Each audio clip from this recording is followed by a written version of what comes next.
Unpopular celebrities. Yeah, we speak that truth so effortlessly. Live mic, no script, just energy.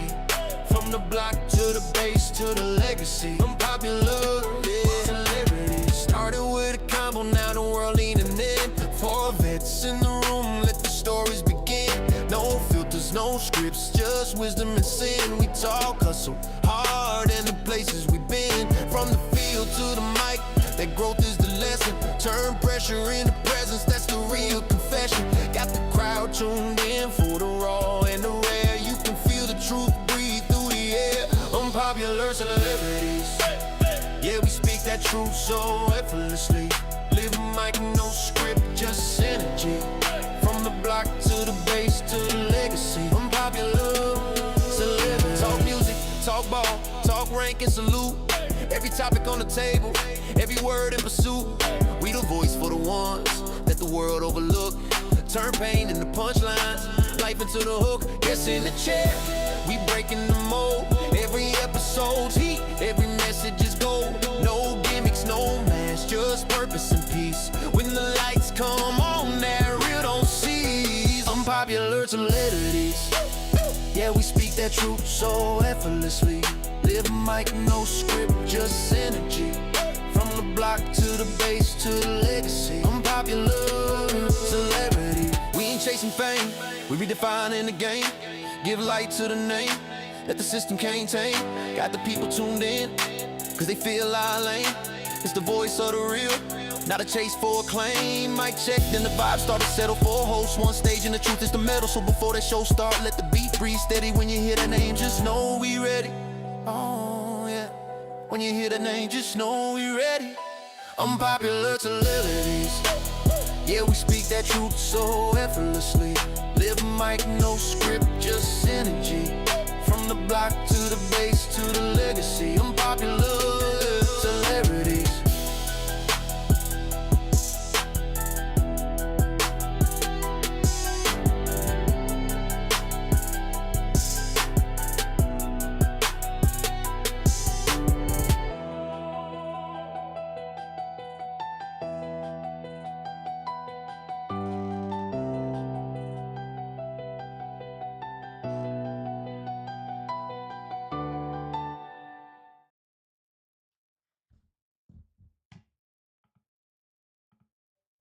What up?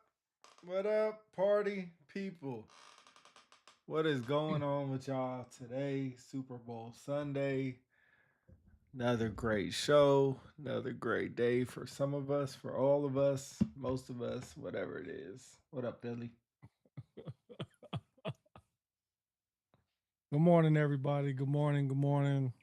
Happy Sunday. I'm still getting an echo somewhere. Well, anyway, happy Sunday. Glad to see everybody here. It's yours truly, Philly, DC. 1/4 of the unpopular celebrities. You got Pete doing the engineering boards. Best good player out in the place. Dale Brown doing our things. Again, we are unpopular celebrities. Thank you for joining us today. This is your first time. Welcome. Make sure before you hit the door, you hit that like. Make sure you share and subscribe. Catch our other work on YouTube, also on Spotify, things of that nature.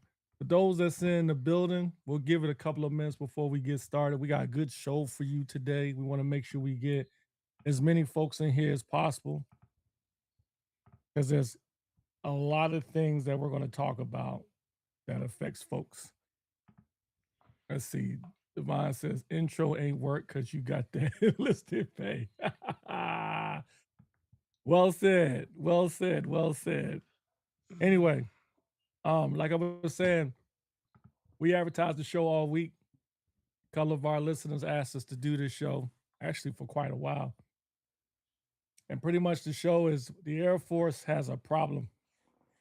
Well, they have many problems, but in this particular case, we're talking about military disparity, enlisted versus officer pay. Full transparency, I myself, and then also Pete served in the Air Force. Myself, 32 years. Pete, 20 plus years at different ranks. And we both started off. Pete, did you start off as Air Basic or A1C? One striper. Oh yeah, you don't know no better. Anyway, I understand because I was a slick sleeve when I Later came here, in. we should. I started off as a slick sleeve with a wife and a newborn baby in Holloman, New Mexico, trying to make ends meet, and it was rough because I wasn't making a lot of money.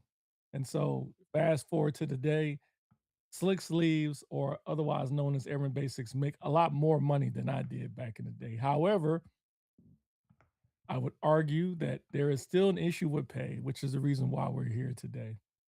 So as we get ready to get started, a couple of things I want to level set before we get started.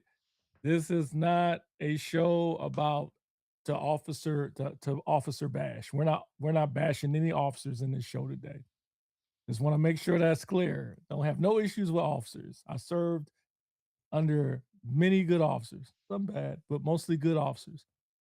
This is not anti-mission. We understand the whole thing that comes around being able to serve in uniform and serve our country. We already know about that. This show is strictly about systems versus reality, meaning we already know what the system is. We already know how important it is to serve the country. We already understand the benefits that we receive. But what's the reality? The reality is there is still a pay gap between officer and enlisted ranks. So, Pete, over to you. Any Yeah, comments, I'm questions? What? ready to get started. I mean, I think we all know if y'all ain't looked at you could look at the military pay. It's all out there. Not just talking about the Air Force, but the military in general. But the military pay chart is out there for both officer and enlisted, so it's not a secret or anything. Everybody knows what you're making as far as base pay and BAH and stuff like that. What you do on the side is what you do on the side. But everything else, everybody knows what you're making, so not a secret. But we're a lot of people will have. I don't want to say issues, but I will say issues. I guess that's the best word to come up with the pay disparity. And it's funny because I don't know if officers talk about this in their own world, but I don't think like enlisted ever talk to officers like, yo, you think you get paid too much? You don't think you don't get paid enough? I haven't heard any too many officers be like, I don't get paid that much. I wish I got paid more. Not really a conversation I hear. Maybe in the lieutenant ranks, captain maybe, but not major. Major and above, nope, nope. But we'll talk about why. I got some interesting points to why they get paid more, why we don't get paid more.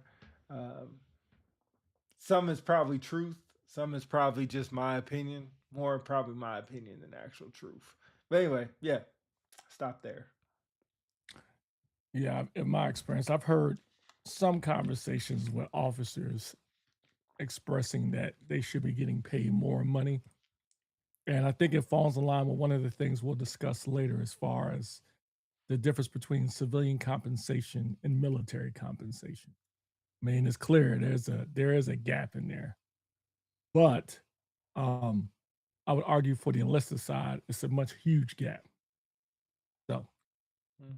So to level set, this is how we're going to propose it. This is how I propose we start. I say we start from looking at it from the perspective of a tech sergeant. Tech sergeant is known as a technical expert, as you know, and they're usually the ones that's getting the grind on, taking care of the staff sergeants and airmen. They're usually considered the technical experts in the formation. And let me ask you a question. What do you think in the life cycle of a tech sergeant or airman in general? What is the pivotal point where you think an airman choose to stay or go? 5 years, 15 years, I 10, think 12 yeah, years, between 7 to 10, 7 to 10. 7 to 10. Yeah, I would agree with that. So, looking at it from a tech sergeant's perspective, at the 10-year mark, when a tech sergeant has to decide whether or not he should choose to stay or go, I think we start there. So for most tech sergeants, let's no particular AFSC because we won't get into like say somebody would argue, well, this is different if you're in like say cyber. We'll get into that in a second because cyber is excluded from this because as you know, cyber they created the warrant officer program. Yeah. So for those folks who are in those career fields that they consider critical these days in cyber, they created warrant officers, which will lead to my point later on in the show. Let's just take a typical tech sergeant first. I see there's a comment from Tony Feliciano. The only Yeah, line used to differentiate O's and E's is level of responsibility, which is an institutional. Hey, thanks for the follow. Which is an institutional supported by literally treated E's and O's differently from an organizational structure and PME. Being forced to think like a rank based on an arch system or archive system and not based on individuals' ability to lead is opposed of the civilian side. High functioning NCOs, senior NCOs are leaving because they can get paid and treated like a CGO in the civilian sector. hey, I won't dispute that. I mean, I love the part where you said our performing tech sergeants, young master sergeants are leaving because when they get in the civilian sector, depending on the field they're in, they get paid starting off as a CGO, which leads to my next point when we get started. Looking at a tech sergeant at 10 years, based on the 2025 pay chart, a tech sergeant at 10 years make $3,900 a month. A major in 04 at 10 years makes $7,300 a month. God dang. That's double the pay. Dang. So you think about it. A tech sergeant who is considered a technical expert is making $3,900 a month at 10 years. Whereas a major who is typically in some cases a commander, maybe officer in charge of a section, things of that nature, is making 7,300. 7,300. Your thoughts on that? I think that's wild when you think about, like you said, nearly double what they're making. 72. I didn't know it was that much money. So I think back to Tony's point, it's a level of responsibility. So you worked under commanders, I worked under commanders. Knowing what a commander has to deal with, getting fired and stuff like that, that's a lot of responsibility. A lot of responsibility. But a tech sergeant has the same responsibility. No, let me not say that. Let me go back and retract my statement. They don't have the same responsibility, but they still have responsibility to airmen. But not, I don't think majors have double the responsibility, especially not a major. If you said a lieutenant colonel, maybe a full bird colonel, okay, yeah, definitely, definitely. But tech sergeant been in 10 years grinding to a major, holy crap. Because I would venture to say a tech sergeant has a lot more experience than a 10-year major. A 10-year tech sergeant has a lot more experience than a 10-year major. Mm. That's just my opinion. 2 comments. Yeah. Hey, before you read the comments, let me make sure I set the record straight. So I read that pay difference from 2024.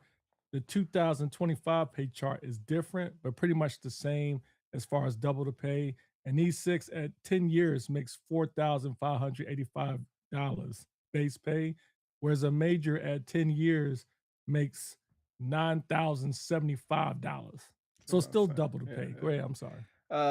Crazy to think. I never wanted to get out. After getting out, I got promoted to senior position because of my work ethic, not because someone CC like me. Bruh, amen to that. My man Barry, for sure on that one. For sure. Which goes to the point, DC, about degrees. Why do enlisted place so much emphasis on education when you do not get paid for it? That's a great point, and we're going to get to that. But I'll quickly give you my quick comment on that one. It's not going to sound nice, but when they created the pay chart many moons ago, and I'll get into that in a second, they didn't think about enlisted being in a role of needing education. They thought of us as as just the workforce, the laborers, right? Whereas the officers, they looked at them on a whole total different tier and how important education is. You think that's not right? Think about it. Think about all of the educational opportunities officers get. between going to officer, squadron officer school, between going to um, the National War College. Most officers have 2 master's degrees. Mm-hmm. Two, Mm-hmm. two. And some of them get like a year sabbatical to go to school. Mm-hmm. And you think about enlisted, how do you earn your degree? TA, Yep. loans. You know what I mean? Like you get PME. So they look at enlisted, at least when the pay charts created many moons ago, as laborers. So how come you never went officer? Good question. Be honest with you, I was dumb and stupid. I didn't realize it. I didn't know. I really was not aware or educated on the big difference between enlisted and officers in pay. Your screen is frozen. Okay, Here we start this reboot. again. You want me to jump out or jump back in? Because I don't know what it is. Hold on. Okay. I think it's supposed to be I got my first 2 degrees during my career and didn't get anything for it. Still making roughly 60K. When I got out, I got my master's and making roughly. Bro, that's crazy. That is crazy. I thought he was getting out and getting back in. Yeah, that is wild. I know. I think back to Devon's point, we just get degrees because that's what's told to us. If you want to get promoted, if you want to get a yearly award or something like that, you get your degree. It's kind of what is told to us. That's kind of what's jumped down our throat. But to be honest, it's like, what if they had a program where if you got your degree, you got extra pay? So you would be like a E5B for a bachelor's, or E6B for a bachelor's, or E7M for a master's. Do you think that would keep people around more? Or do you think that would keep, or not, that wouldn't change anything at all? Because, like, back to Barry's point, 60K in the military, and now he's making 260. Like, I mean, that's almost 3 times as much. What was his AFSC? He's a dog handler. So you say he's making 260 a year? Yeah. Doing like presidential security? No. Like he was a dog handler. I think he does some. Oh, he Barry, was. What you do handler. Now? I know you do something with contracting. That's what I'm saying. I don't know if you want to say facts, but if an O has a bachelor's and doesn't have to get additional degrees to get promoted, why do enlisted need it? Bro, that's a great point. That's not necessarily true. I am aware of some officers who were stagnated at a particular grade, case in point, major, or captain, and they didn't have a master's degree. So that is true. What I'm not sure is, I'm not sure if it's a requirement, but I'm aware of some folks that were in my formation that did not make major, maybe even light colonel, because they didn't have a master's degree, and it was pushing them to get it done. Yeah, he's a senior program manager for all electronic warfare rangers in Europe. So I am curious. I don't want to get off track, but I am curious. So here's a good example right here for Barry, right? He was a K9 handler, and now he's doing something totally out of his AFSC, making a lot of good money because of it. Did you earn any of your credentials, a degree, while you were in? Yeah, he said he got his bachelor's while he was in. Was that the trigger that got him to where he's at now? Oh, yeah, he had 2 to get bachelors. an additional master's degree? Did he get credentials? Yeah, he said, well, he must have jumped out during that time. He said, I got my first 2 degrees during my career and didn't get anything for it. When I got out, I got my master's, and that's when he got his pay jump. Okay. Tony had another long comment. Enlisted PME will force us to believe we are important and we should care about airmen and mission. When compensation is discussed, we now have less level of responsibility, make it make sense. We also let me read this off my phone. Level of responsibility, make it make sense. We also actually lead and manage people directly. Our enlisted force is closing the gap on education and requirements and academics and overall education. Okay, the tactical, operational, strategical impact of the mission and people. I think we are closing the gap. Definitely think In we are. terms of what now? Getting degrees. Oh yeah, I was going to cover that later too. Um, anyway, let's push. We got another comment. I was going to push on No. a lot of stuff to cover. All right, so we already mentioned that retention window. So according to a DoD RAND report from 2018 to 2024, the highest voluntary separations occurred between 8 and 12 years. That's exactly where an airman hits staff sergeant and tech sergeant. Right. I think this is where the Air Force retention choke point is. And so the debate we had, and I want to kind of go down this a little bit longer. Who runs the shop? Your maintainer shop, your cop shop, your admin shop? Who trains the airmen? Who fixes bad plans? Is it the major or is it the tech sergeant? Right. It's usually text on. Right. So from a cop perspective, who is the one training airmen how to handcuff? Who is the one training desk sergeants? Yeah. Who is the ones training folks how to do close quarter battle? Is it the major or the tech sergeant? Yeah, it's text on. We know that. Maybe a If there's master, a but problem with training, is there a problem with records? I don't know if people do records anymore, but I remember those days doing records. Is there a problem with folks getting posted out to guard mountain to posts and stuff? Who does it? The major or the tech sergeant? yeah, text art. So then the question would be is why do you feel that a tech sergeant makes half than a major outside of the degree? Half is crazy. Half is crazy. I don't know why half. I will say it seems to be that, like Tony said, the level of responsibility.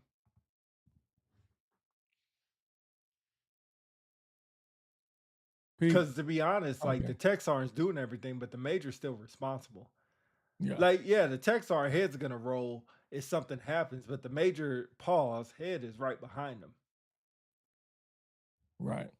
So I think that's where, like, if this is where it gets interesting. Say if you lose a gun, right? If you Mhm. lose your gun, the person in charge of the armory might get fired. The person who lost the gun might get Article 15, lose a stripe. But the officer, they're gonna get fired. They probably won't lose no rank, but they'll never make rank again. Well, it'll be a long time before they make rank again. So I think when you Yeah. think of the level of responsibility, they look at it more or less like they are moving up in the organization. Enlisted looks at it like we're just working. That's why I never really bought into the aspect that this is a career. No, it's just a job. It's just a job. Now officers could look at it like a career because of the levels they move up. They move up not only in pay dramatically, but they also move up in position dramatically. Mm, I agree and disagree. I agree that there's the officer development is a lot more deliberate than the enlisted. It's a lot more. Seeing how my former commanders and their other officers used to really look at the officers' ROP, like their records, and kind of map where they go. Right. Whereas enlisted, it's like, yo, you go before a board, you test all the other stuff. Now, for an officer, they always say, which I love, they say, yo, if an officer gets an LOR compared to enlisted, that can end their career. But it's hard for But them to get LORs. right. Yeah. And to your point, yeah, an officer may get fired, but he may end up in the command somewhere else, he or Right. she. Right. You know what I'm saying? That's a big difference. So But I see your point. yeah, that's why I say that they're looking at it more or less like career. Because they could, I mean, how long can an officer serve for? I guess it depends on their rank, but I Well, do know. if they keep Yeah. progressing, Yeah, yeah, yeah. they I can mean, if serve you, forever, 70 it years. seems like that. Yeah. Yeah, yeah. So that's more or less like a corporation. For us, we Mm. have a higher tenure. I don't know if officers have a higher tenure. I believe they do, but like I think generals, they get to a point where it's, they have to get requests for permission to retire, I believe. Mm. But yeah, they do have a top off point for officers. I'm looking at least based on um like you can't be a lieutenant for 30 years. No, I would think that's You know what I'm impossible. saying? Yeah. So I Don mean, no says different until than you air, hit man. CCC, so command chief, they pour into them and not into other chiefs who could use it, uh, or prepare senior NCOs earlier for these higher positions. Yeah, I don't think they do either. Uh, 40 years O's get 100% retirement, Yeah, that's even enlisted. but who Same can serve thing. 40 years? How many? How many? Uh, How? well, so so really the real thing is for an enlisted person, like as a chief, you're capped at 30. The only way you can go past 30 is if you get into a position where you're working for a 2, a 3, and a 4-star general. Hence the reason why you have people like John Storms, Kenny Bruce, our own SimSav Dave Wolf. They're in those special positions where they work for a 4-star, 3-star general. They can go beyond 30. And yeah, if you hit 40 years, you get 100%. No different if you hit 30, you get 70%. 75. So 75. You go 32, like myself, you get 80%, and then so on and so forth. The only difference is for an enlisted chief, it's a little bit more difficult than, say, I guess a general. Because you know what I mean? It's like you have to get permission to go further. But I mean, usually, I mean, generals are it's a whole different ball game when it comes to generals and enlisted, man. Whole different ball game. But anyway, moving on. So then the question would be is how do we get to this point? I mean, I think we all can agree that one example between tech sergeants and majors is significant. Real Tony B. Gooch, what's up? It's not the same. They just changed the name. The impact is almost the same as an Argo 15 for the enlisted. Hmm. They do have a high 3. Okay. Uh, Devon said officers have to hit milestones. But the Mhm. milestones are kind of like you said, like mapped out and given to you. It's like, I wouldn't say hey, it's this is yeah. what you I'm need to sorry. do Yeah, to make yeah. Go ahead. captain. A, B, Yeah. C, D. For Yeah. us, there's no A, B, C, D how to make staff sergeant. Um, I think it is. It's just not as Clear.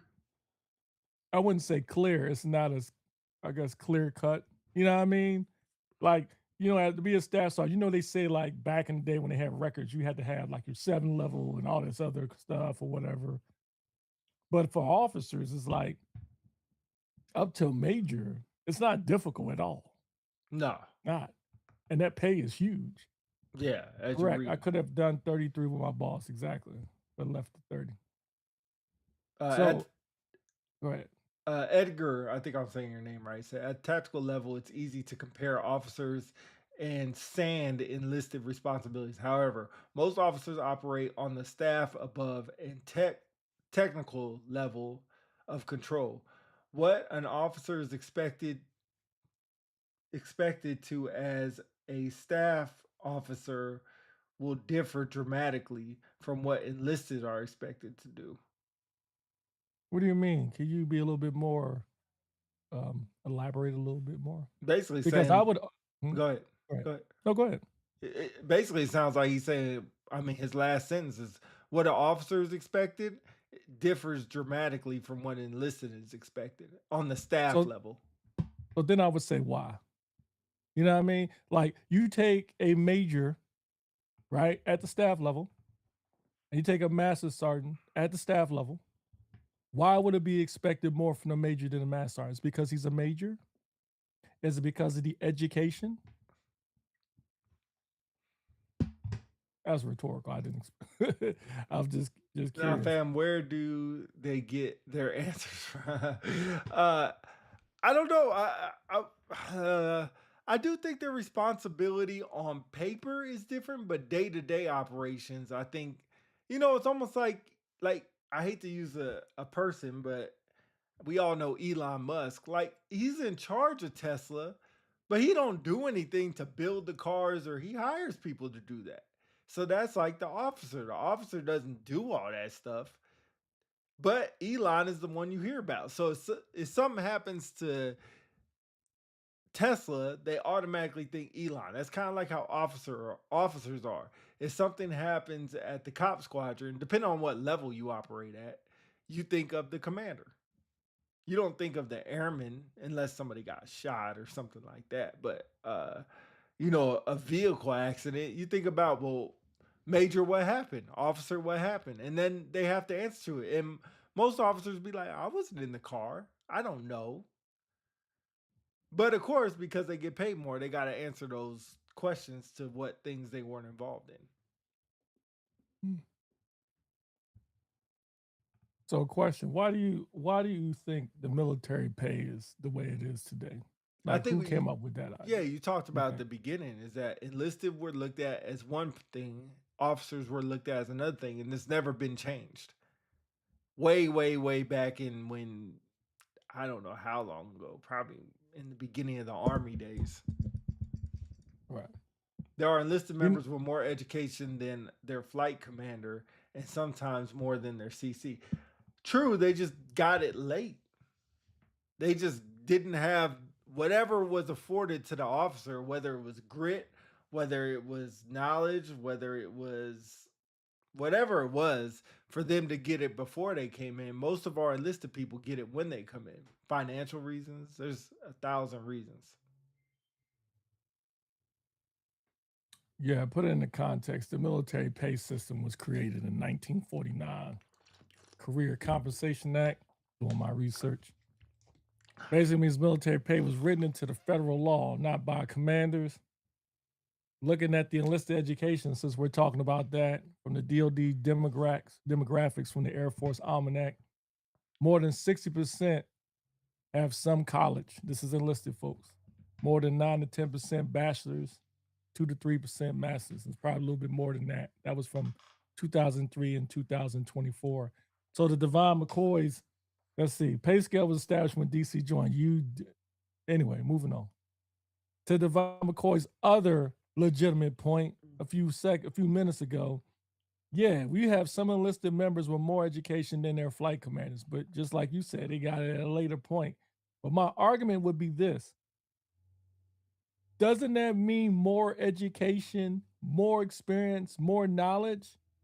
I mean, is the argument that yes, you have your folks in your formation who has more education than a flight commander? So then the question would be is outside of the rank, why shouldn't the enlisted person make more money? Is it because of the rank or is it because of the experience? The rank and Because responsibility. I know some chief master sergeants who have just an associate's degree and they're at the fourth level of command chief, Mm-hmm. just an associate's. Mm-hmm. Whereas fast forward, you got a tech sergeant with a master's degree. Does that mean the tech sergeant should be paid as much as a tier four command chief? No, he don't have the same responsibility. Mm. So could that be said for the same argument as the flight commander who doesn't have as much education as their people inside their formation? Yeah, I mean that's what I kind of just talked about was the responsibility piece. Uh, on a day to day, the enlisted have a bigger responsibility, but on an but looking at it on a whole scale, I think officers have bigger responsibility. So then the question is bigger responsibility based on what? Because of their rank? Yeah, the rank is associated with the responsibility. So that kind of unpacks something. So let's break it down. When you say officers have more of a bigger responsibility than the enlisted person, this is based on their rank. Then the question is, how do you obtain that rank? You Well, have a degree, and then you go to school, whether it be the academy or you get the degree through the academy, or you have it and you go through ROTC. So when you say officers, you start at the lowest tier, lieutenants, right? Compared to say a senior airman or a staff sergeant. A staff sergeant's been in what? We said tech sergeant's about at the 10-year, we use that as an example. You look at a staff sergeant, what, 5 to 8 years? Whereas a lieutenant, what? Second lieutenant, 0 to 2 years. Mm-hmm. And so whereas already staff sergeant, they have more responsibility than staff sergeant On paper, on paper. yeah, they could do more things. Right. Based Yeah, on the their rank, rank. correct? Mm-hmm. And the only difference between the lieutenant and the staff sergeant is what? The degree. Yeah, The degree. So then my curious question to you is, what do you value the most? Do you value the piece of paper with a degree or the experience? I think both are important, but if you were to put, I'd probably say 51-49 experience to degree. Tony B brought up a good question, which we were talking about. He said the question is, why do they have that responsibility? Back to your point, it was given to them from way back in the whatever days, 1940s. Yeah. Mm-hmm. And it's never been changed because it works. Right. And this is what I say when people say, this is why I get pissed off when people say, as enlisted, like this is a career. It's not a career. It definitely isn't. It's just a job. If you want to think of it like a career, because that's going to give you more esprit de corps, that's going to motivate you more, sure. Hey, call it what you want to. I just calling it just strictly a job. That's all it is. The officers, I see why they say it is a career. Yeah, I don't agree with that one. I think anything you dedicate your time to, whether it be 5 years, eight, well, actually, if you go beyond 10 years, you might as well say it's a career. Because if you look at it, you could easily go somewhere else. To me, a career is something you dedicate your time and your energy in, right? All bought in. And then you could easily go somewhere else, but you don't. So it's a career. Whether or not it's not as advantageous or beneficial as an officer, it's still a career. Okay. I think it's just semantics on words, but so you would say if you spent 10 years at McDonald's, that's a career? Yeah, for that time, yeah. Okay. Okay. Yeah. I mean, if you just because you don't call it your primary job that you want to do, I think if you spend significant time at that job, it's a career. And I Okay. think the sacrifices you have to make in uniform is considered a career. Um, so one thing is certain, I think for years we've been crying about how, not crying, but beating the drum about how important or the issue is with military pay and the disparity. So there was quite a several amount of leaders who have spoke on that. Our current SimSav, Dave Wolf, said during December 8th, during his assumption of responsibility, he said airmen deserve better than having to solve problems. They wouldn't exist if they were properly equipped. Hmm. If you break it down, it means support includes pay. Pay is a Oh, resource. okay. Yeah, yeah. And then you have our very own SimSav, former SimSav Joanne Bass during 2023, 2024. She was famous for beating the wardrobe about it too. She was the one that said pay chart hasn't evolved since 1949. Yep. It's the same issue that all of the current SimSav has inherited. Hold on. Former CSAF, I go gotta ahead, step go out ahead. real quick. Go ahead. Okay, Keep no going. worries. Former CSAF David Alvin said if airmen are worried about making ends meet, they're less likely to stay. Pretty much that means the pay is tied directly to retention. And then you have our own shout out to the Air Force Sergeants Association. They're always advocating for more pay for airmen. Back in 2023, 2024 legislative cycles, they stated the inadequate compensation contributes to retention challenges, particularly among experienced enlisted airmen. So it begs the question, man, like where do we go from here? Like what what is the issue? Like why for some reason we can't get this right? I think I might have missed this comment, but from Edgar Arnold, thanks for your comment, man. Hope I pronounced your name correctly. He said, for example, battalion and brigade staff are planning and coordinating the long-term operations of the unit. All your S3 is planning and coordinating future operations and current operations, And the S3 major and XO major, along with your S3 sergeant major, are ultimately accountable for. Oh, that is a great point. Great point. Great point. Your S3 sergeant major are ultimately accountable for driving everything the organization is required to do.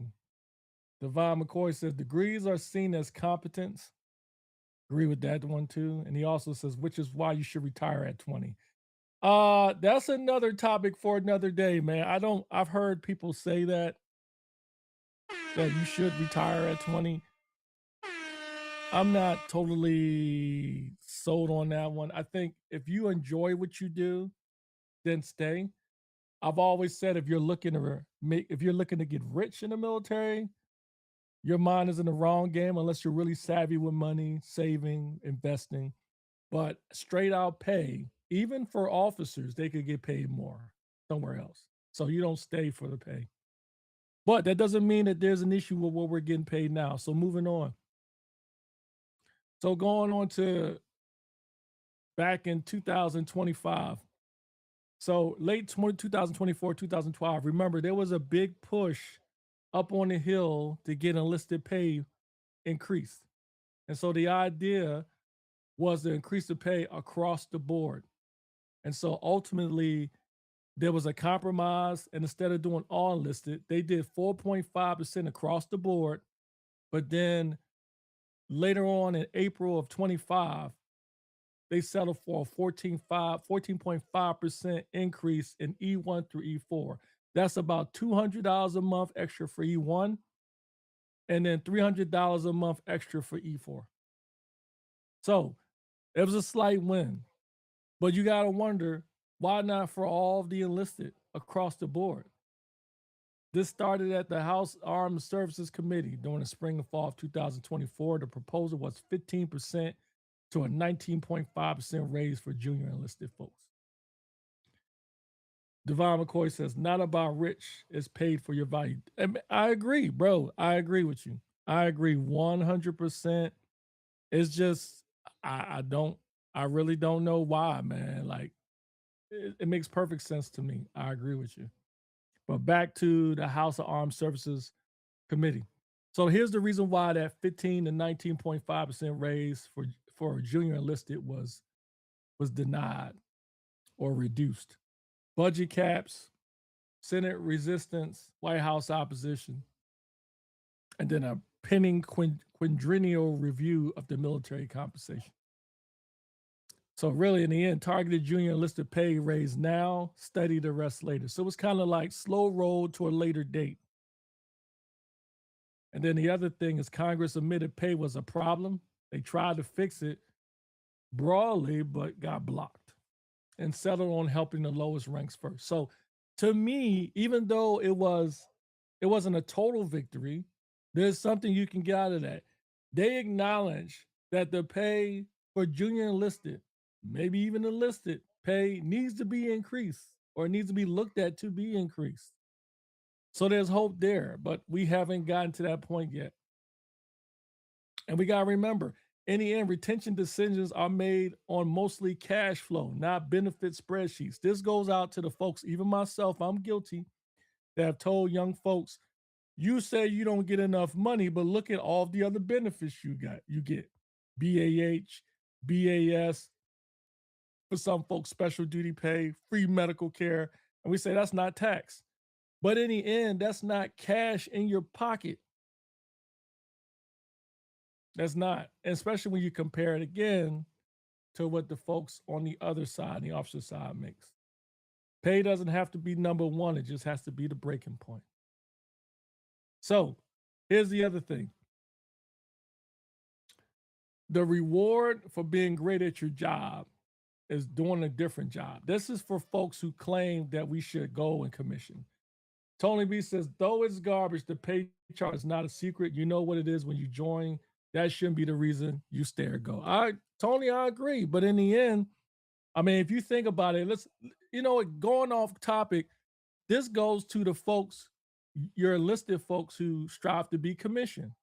Y'all put in the chat, y'all tell me, for folks you know who were enlisted, who decided to be a commissioned officer, Why did they do it? I'm curious. Y'all put in the chat. Question for the chat. Why do you think enlisted folks at tech sergeant, master sergeant, I know folks who made senior and had a line number and they transitioned to be commissioned to be a lieutenant? Why would they do that? Tony B says it is cash in your pocket, to be honest. Yeah, I agree. Yeah. So while y'all putting that in the chat, I will tell you why they did it. In my opinion, most folks who are enlisted who strive to be commissioned, because they get paid more. They make more money. I used to hear arguments all the time, and I would say, well, what's the purpose of why you want to be commissioned? They said, well, I want to be a leader on another level. I want to lead a large organization. And I say to myself, you're doing that now. Let me make it clear. I don't have an issue with folks who want to be commissioned to make more money. I don't.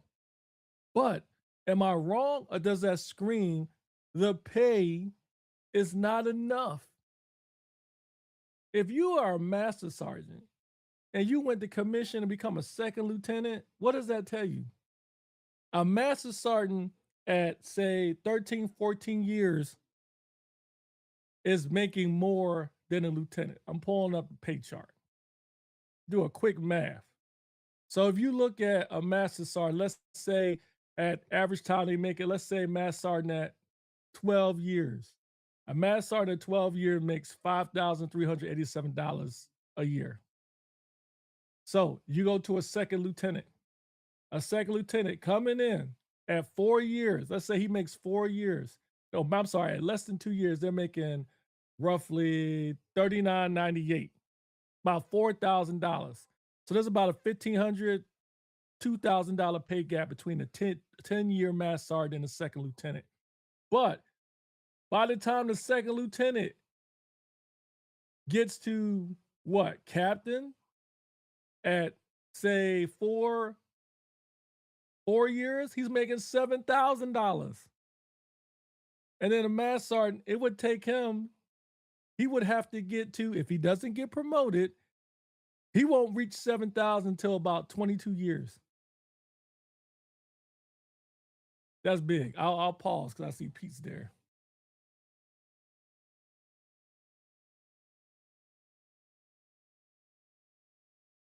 Pete, you there? Bueller? He looks zoned out. I'll continue. All right, so we got Devon McCoy says OE pay is different. What do you mean by that, bro? Yeah, we are established that one. Cal, man, I'm sorry, I don't want to butcher your last name. You said crossover as an E6, 7 years, 15 years in as an O3E, better for my family and retirement overall. So Cal, you said you was an E6 for 7 pay, better quality of life. Real Tony B says money and opportunity. An officer is also in the room, enlisted or not, which is helpful when you get out. Oh. And so then Tony, then the question is why? Because they're an officer? I mean, that's a topic for another show. I've seen many times where I've worked with a particular commander and they've said, well, all this time we've had chiefs in the room and they never say anything. That's a topic for another day. I won't say that. That's a topic for another day. Okay, but Cal, thanks for your comment, man. You telling us why you crossed over. So continuing on. So to folks who say, if enlisted, if you're tired of not making enough money as a enlisted versus a commissioned officer, you can just go on commission. Not everybody's pathway is to be commissioned. Not only that, everybody can't be an officer. Somebody's got to do the work, right? And I think I would argue there's a lot of enlisted folks who are proud that they're not officers. You ever heard the term, don't call me sir, I work for a living? There's some people that are proud about that. Del Brown said, what's up, y'all? Got 2 words for you. The fight's on. Yes, the fight's on. Well, you're not in Korea no more, so I can't say that one. So anyway, but yeah, fight's on. Anyway, moving on. So here's another reason why There is proof that there is an issue with pay. Everything we talked about in this show so far as the differences in pay using a tech sergeant versus a master sergeant, and then we also captured how you have the tech sergeant in an organization doing a lot of the work as far as like the daily blocking and tackling, taking care of airmen, making sure things get done, their expertise they have, versus maybe an officer who's been in at the same time frame. Then some people would say again, you can just go commission. Well, here's another example why we know the pay system needs to be changed and altered. They created the warrant officer system in the Air Force. Devon McCoy said, DC, with all due respect, your tier contradicts themselves. Are you talking about chiefs? Your old tier. What do you mean old tier? Help enlighten me. What do you mean by old tier? Anyway, moving on. So the Air Force created the warrant officer system. So for your folks who are cyber airmen, who are well experienced in jobs that on the outside of the Air Force would get compensated a lot more handsomely than being in the Air Force, they created the warrant officer system. And so if you are a cyber airman, you're good to go. Now you become a warrant officer, you make more money. You're in the warrant officer tier. So when the Air Force needed cyber airmen to stay, it changed the system. You retired. Ha ha, you hater. So my argument is, I'm not saying the warrant officer system is bad. It just shows that the pay needs to be changed. And that's a story for another day. But just to throw it in the chat, should it be just cyber airmen? Do you think security forces should have warrant officers? Maybe not K9 troops, though. I don't think it takes a specialty to be a K9 troop. Nor do I think a specialty to be a CADM troop. But maybe, I don't know.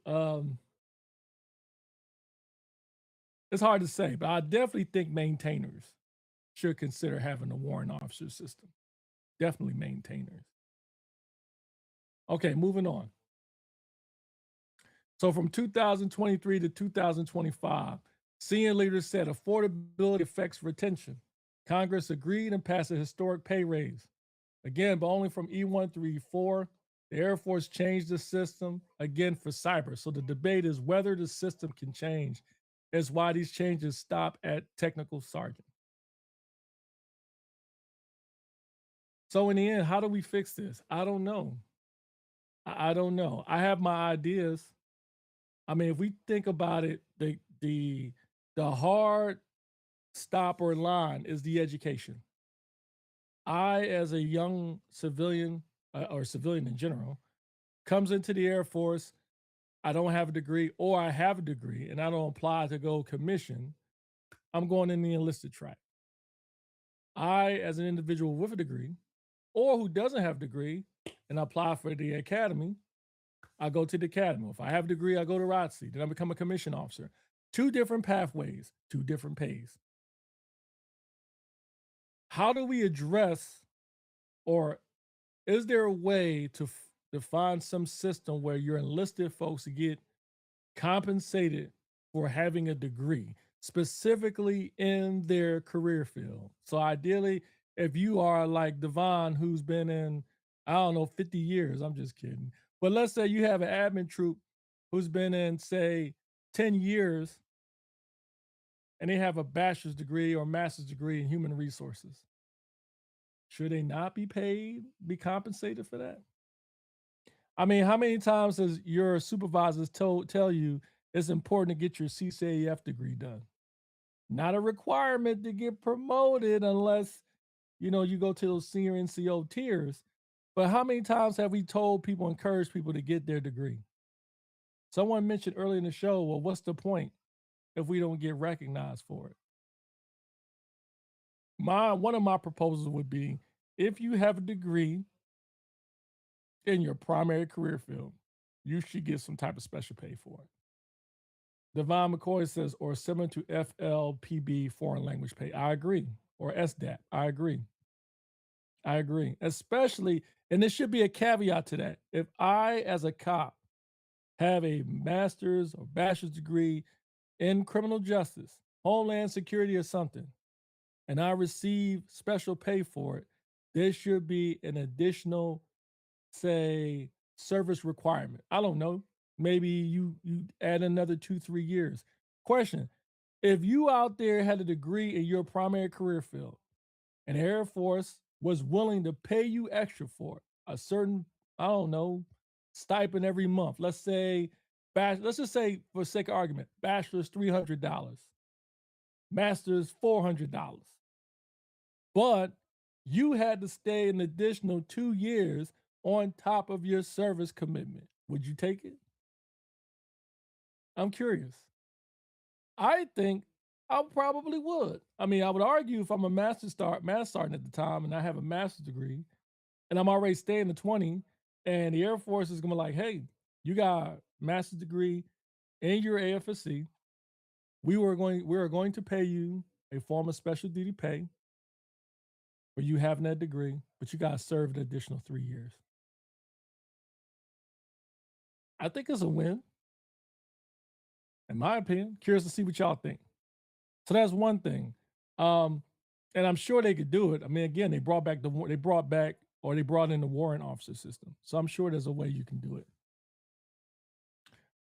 Back to the officers. So I have a lot of good friends who are officers. Devon McCoy says 10-year commitment. Are you saying they should add in a 10-year commitment if they did it? If so, I mean, I would be fine with that too, as long as I'm getting paid for it. But to my officer friends out there, um, much respect for you guys. Not everybody can be an officer. It is a huge responsibility to be a commander. It is. I am just saying, for your enlisted folks who you rely on to get the mission done. And not only that, what do we say and what do you say all the time? How important the enlisted force is, especially the NCO Corps. The NCO Corps is a backbone of the Air Force. They deserve to be paid more. Kyle says if you use TA, you will get a service commitment anyway. Would be better if you got a service commitment and special pay too. That is true. Devon says, yeah, equivalent to O to E OTS commitment. Okay. Yeah, I agree with that. I agree. My son is currently serving, and I'll tell you, one of the reasons why he's going to transition after 10 years is because of the pay. That's part of it. And just like to one of our other listeners earlier, I forgot he was a former K9 troop, got his 2 degrees in the Air Force, transitioned out and started to become or do, I believe he said electronic warfare, getting paid 6 figures. And he left a tech sergeant, pretty young. So there is something to be said about service before self and being committed, because there is a sense of pride I know I had in serving. But I still think we need to find a way to take better care of our enlisted folks. So we can go on all day about this, but to put a bow on it, we need to find a way to do better. I think each and every one of us, we owe it to ourselves to reach out to these organizations like the Air Force Sergeants Association and provide our comments on what we can do to change the system. Tony Feliciano says, will the additional compensation be an added pay or something identified by base pay? Because that matters. If an O gets more base pay due to degree and level of responsibility tied to their base pay, I want that too, because I want my retirement to get better. Good point. Cal says security forces all 15 years. E and O. I have seen the struggle both ways. Cal, that's an interesting perspective, man. You were an E and then you transitioned to the O. What do you think about all this? I mean, if you can summarize it in the comments, man. Do you think the pay is legit compared to the responsibility between the E and O? Or do you agree there's an issue? And if so, what do you propose how they fix it? You know, there's some folks that would say changing the system would mess up the hierarchy between the enlisted and officers. To that, I would say that's ridiculous. I mean, you need officers. You need officers, but you need enlisted folks too. I think you would have more of a commitment for some of your enlisted airmen if they were more compensated. And a lot of these folks are starting off with families at a young age, and they're super sharp. I've met some very sharp young airmen, young NCOs. I've met several airmen come into the military with a master's degree. Now, most people would say, why didn't they go straight to be a commissioned officer? Well, don't know if it's true, but most of them told me they wanted to see what it was like to actually do a lot of the laborious, the laborious work, if I'm pronouncing that correctly. And then they would decide if they want to be an officer or not, which I think that's pretty cool. So, anyway, to put a bow on it, yes, military disparity exists between enlisted and officer. We need to find a way to do better. Folks like or organizations like the Air Force Sergeant Association, kudos to y'all for continuing to fight the good fight. Um, for the SimSAF, Dave Wolf, I'm sure he's going to do everything he can to address it up at the Hill to make changes for the airmen. He already stated that in his change of responsibility address. Shout out to all the other SimSAFs who've been trying to, between Dave Flossie, SimSAF Bass, and former Chief Master Sergeant Air Force Khalif Wright as well. But we all need to do our part too. Have those tough conversations with your commanders, express to them how the airmen are living between going to base, trying to find affordable housing, but it's difficult on the BAH they receive. And I know some people would say that's a different matter, but that's all included in pay. That's all included in pay. Um, One thing that quickly comes to mind is I remember there was an old chief that told me right during the housing crisis that, if you're a tech sergeant, this is the type of house you should expect versus, say, another rank. Is that true? Maybe there's some truth to that, but I think we all want to have an opportunity to take care of our family and have the best living quarters we can get. So, anyway, we will close on that.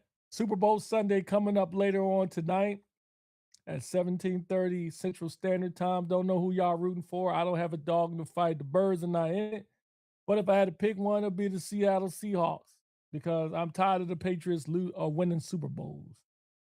So I am looking forward to the Super Bowl. I'm interested to see how the halftime show will go with Bad Bunny, and then the alternate halftime show with Kid Rock.